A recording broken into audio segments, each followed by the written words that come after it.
Big boss के घर से अदनान शेख है वो बाहर आ चुके हैं, लेकिन भैया बाहर आते ही उसने मीडिया को इंटरव्यू दिया है। पहली बात तो अदनान शेख का चेहरा है वो काफी ज्यादा उतरा हुआ था। हमारे पास सारे सवाल आ चुके हैं, कुछ सवालों के उन्होंने जवाब दिए हैं, विनर का नाम भी बताया है और इसके साथ साथ टॉप 3 के नाम भी बताए हैं। उनके हिसाब से विनर कौन बनेगा, टॉप 3 कौन बनेगा। और यहाँ पर बाहर आते ही वो बोलता है कि यार देखो मेरे साथ अनफेयर हुआ है, मेरे साथ गलत हुआ है, बिग बॉस ने मेरे साथ बहुत ज्यादा गलत किया है क्योंकि ये प्लानिंग करके मुझे निकाला गया है और जिस तरह से ये टास्क लाया गया वो बिल्कुल अनफेयर था। वोटिंग के आधार पर अगर मुझे बाहर करते तो मैं बाहर होने वाला नहीं था। तो ये बिग बॉस की तगड़ी वाली स्ट्रेटजी थी जिसके आधार पर मेरा एलिमिनेशन हुआ है। अदनान शेख है वो बोलते हुए नजर आ रहे थे, मतलब कि उन्हें अच्छा नहीं लग रहा था कि यार ये तो मेरे साथ गलत हुआ है। ऐसे में मीडिया उनसे कुछ सवाल पूछती है, वो सवाल मैं आपको बताता हूं। लेकिन यार बंदा सिर्फ 1 हफ्ता हुआ था उसको, वाइल्ड कार्ड बनकर गया था। लेकिन यार मैं आपको बताऊं, जब बिग बॉस के साथ धोखा होता है ना तो बिग बॉस भी इस तरह कंटेस्टेंट के साथ धोखा करते हैं। क्योंकि यहां पर अदनान शेख ने वादे किए थे बड़े बड़े बिग बॉस को कि मैं जाकर तगड़ी वाली फाइट करूंगा, मैं जाकर कटारिया के साथ भिड़ूंगा, मैं एक नया गेम बनाऊंगा। तो मेकर्स को लगा कि हाँ यार गेम बन सकता है। काफी टाइम से मीडिया के सामने ये बंदा बहुत सारे इंटरव्यू दे रहा है कि एलविश को ऐसा है, एलविश वैसा है, कटारिया ऐसा है वैसा है, तो चलो इसको अंदर भेजते हैं, देखते हैं क्या होता है। लेकिन ये बंदा जैसे ही घर में गया ये तो कटारिया को हेड ऑफ हाउस बनाने लग गया।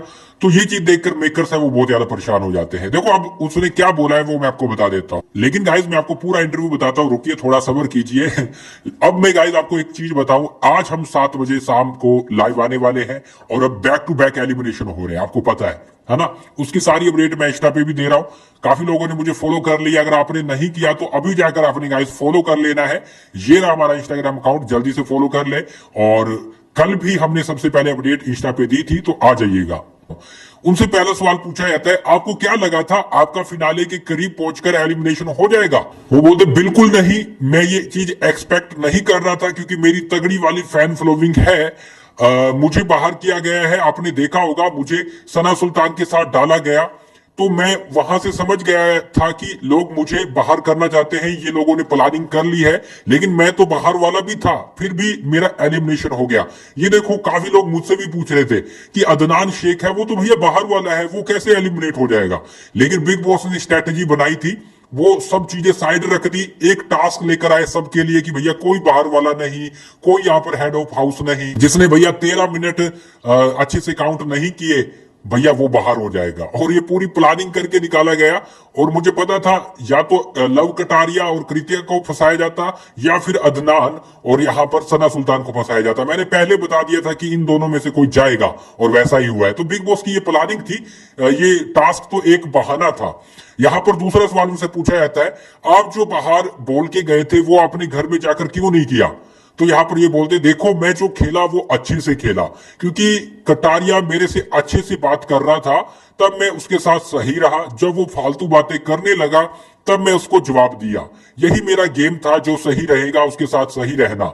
लेकिन जितना मैंने किया वो दिल से किया और मेरे हिसाब से मैं अच्छा खेला हूं। फर्स्ट वीक में उतना अच्छा आप एक्सपेक्ट नहीं करते, लेकिन मैंने उतना अच्छा खेला है। तो यहाँ पर ये बोल रहे कि यार जितना आप फर्स्ट वीक में एक्सपेक्ट ही नहीं करते कि भैया इतना अच्छा कोई खेल सकता है, मैं उतना अच्छा खेला हूं। तो भैया मुझे तो दिखाई नहीं दिया कि यहाँ पर अदनान शेख उतना अच्छा खेले हैं। और दूसरी बात ये बोल रहे हैं कि मैं जैसा सामने मेरे साथ कोई रहेगा मैं उसके साथ वैसा रहूंगा।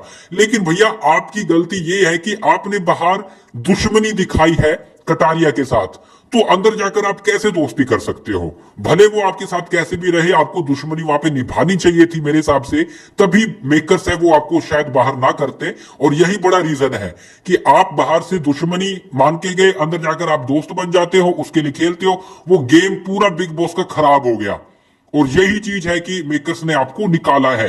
तो ये आपकी बहुत बड़ी गलती है कि मेरे साथ जो जैसा रहेगा मैं वैसा रहूंगा। अभी टाइम नहीं था, अभी आपको कहीं ना कहीं हीट करना था, सबको भैया तड़कता भड़कता कंटेंट देना था, सबके साथ लड़ाई झगड़े करने थे, तब आप टिक सकते थे। नंबर तीसरा इनसे सवाल पूछा जाता है, घर में आपकी किसके साथ बन रही थी? तो ये बोलते घर में मेरी सबके साथ अच्छे से बन रही थी और यही बिग बॉस को खटक रहा था कि ये लड़ाई क्यों नहीं कर रहा। लेकिन सब मेरे साथ प्यार से रहे तो मैं कैसे लड़ाई कर सकता था, और मुझे फेक कुछ नहीं करना था, इसलिए बिग बॉस ने मुझे बाहर किया। तो अदनान जी आप बोल रहे कि यार बिग बॉस के लिए मैं खटक रहा था। ये आपको पता था, जब जब आपको पता था कि भैया मैं लड़ाई नहीं कर रहा, बिग बॉस के लिए मैं खटक रहा, तो फिर आप कर सकते। आपको कितने सारे चांसेस दिए गए, आपने बाहर की बातें की है ना, तब भी आपको चांसेस दिए गए, तब आप समझ जाते कि बिग बॉस मुझे पसंद नहीं कर रहे, मुझे कुछ करना पड़ेगा।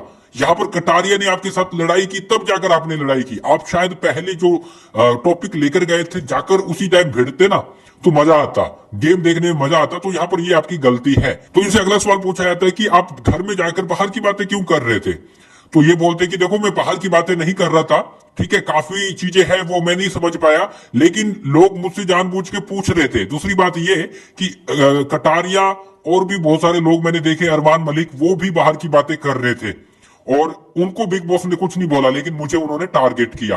तो यहां पर देखो, आप नए नए गए थे, पहले जो अंदर बैठे थे वो तो पूछेंगे क्योंकि वो पहले से थे। आप गए थे, बिग बॉस आपको टारगेट करेंगे क्योंकि आपके पास बहुत सारी इंफॉर्मेशन थी सारे घर वालों की। तो अगर जाकर आप बताओगे कि विशाल तुमने अच्छा किया, अरमान तुम अच्छे नहीं दिख रहे, है ना, तुम वर्ल्ड कप का बताओगे, बहुत सारी चीजें बताओगे, तो बिग बॉस तो तुम पर गुस्सा करते ही। इनके लिए अगला सवाल पूछा जाता है, विशाल के लिए आप क्या बोलोगे, क्या लगता है वो अच्छा खेल रहा। तो ये बोलते बिल्कुल भी नहीं, उसने अपना गेम कटारिया की वजह से खराब कर लिया है।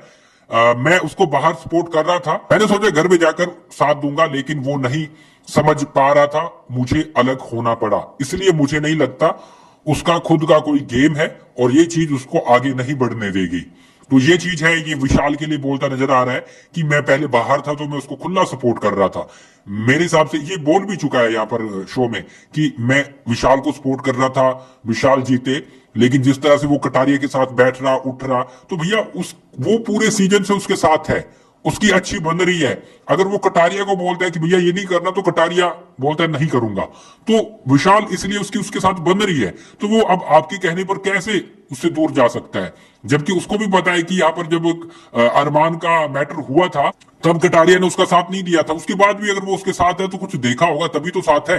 अगर वो नहीं हो पा रहा है तो फिर आपको ये नहीं सोचना चाहिए। हाँ, अब आप ये बोल रहे हैं कि अब मैं सपोर्ट नहीं करूंगा क्योंकि वो कटारिया के साथ है, तो फिर जब आप घर में गए तो फिर आप कटारिया के साथ क्यों दोस्ती कर रहे थे जब कटारिया से इतनी प्रॉब्लम थी। जो जो अभी आप बाहर अगर बोल रहे हो, यही चीज अगर आप कटारिया के साथ दुश्मनी निभाते तो शायद आप बाहर भी ना होते। अगला सवाल इनसे पूछा जाता है, कटारिया कैसा खेल रहा है, क्या लगता है वो विनर बनेगा। लो भैया, कटारिया के बारे में पूछ लिया इनसे। देखो, कटारिया सिर्फ हवाबाजी कर रहा है, उसको गेम मालूम ही नहीं है कि कैसा खेलना है। वो लड़ाई झगड़ा करके बस आगे बढ़ रहा है, लेकिन मेरे हिसाब से उसका खुद का कोई अच्छा गेम नहीं है। वो बस फालतू बातें और लोगों की इंसल्ट करना ये सब कर सकता है। तो भैया अदनान जी, यही करना है घर में, यही करना है जो आपने नहीं किया। अभी आप देखकर गए थे, लेकिन अगर आपने अच्छे से देखा होगा तो आप शायद अच्छा खेल पाते। आपने अच्छे से नोटिस नहीं किया कि घर में करना क्या है। लड़ाई झगड़ा तो करना है यार, ब्रेकिंग में तो बन के रहना है, मुद्दे तो क्रिएट करने और करना क्या है। इसकी चलती तो आप बिग बॉस में टिक सकते हो। आप अच्छी अच्छी बातें करके, सबसे निभाकर, दोस्ती करके आप नहीं टिक सकते इस घर में। इस घर में तड़कते भड़कते कंटेंट देने पड़ते हैं। तो कटारिया इनके हिसाब से अच्छा नहीं खेल रहा, लेकिन आप बताइएगा ये इनकी बात सही है गलत है, लिख डालिए कमेंट बॉक्स में। अगला इनसे सवाल पूछा जाता है, आपके हिसाब से टॉप 3 कौन है। लो भैया, इनसे टॉप 3 पूछ लिए गए। देखो, जो अच्छा खेल रहा उसमें मैं शिवानी का नाम लूंगा, शिवानी अच्छा खेल रही। विशाल का नाम लूंगा, विशाल अच्छा खेल रहा। और इसके साथ मैं रणवीर का नाम लूंगा, वो भी बढ़िया खेल रहा है। और ये तीनों टॉप 3 में जाने चाहिए। तो देखो, अब इन्होंने विशाल का नाम ले लिया, शिवानी का नाम लिया है, शिवानी इनको अच्छी लगी है। और वो जो नाड़े वाला सीन था वो बड़ा ही फनी था, ठीक है। अब क्यों अच्छी लगी है वो तो नहीं पता, लेकिन ठीक है, इनको पसंद आ रही है, खुद देखकर आया, इनके हिसाब से अच्छा खेल रही है वो। इनसे लास्ट सवाल पूछा जाता है, बिग बॉस ओटीटी सीजन 3 का विनर कौन बनेगा। ये बोलते हैं, देखो मुझे तो विशाल सही लगता था, वो विनर बनना चाहिए था, मैं उसको सपोर्ट भी कर रहा था जब बाहर था, लेकिन अब मैं चाहता रणवीर विनर बने। लो, ये क्या बात हुई। जब आप विशाल के फ्रेंड हो, उसने आपकी बात नहीं मानी, तो फिर क्या आप उसको सपोर्ट नहीं करोगे क्या। ये कैसी दोस्ती है।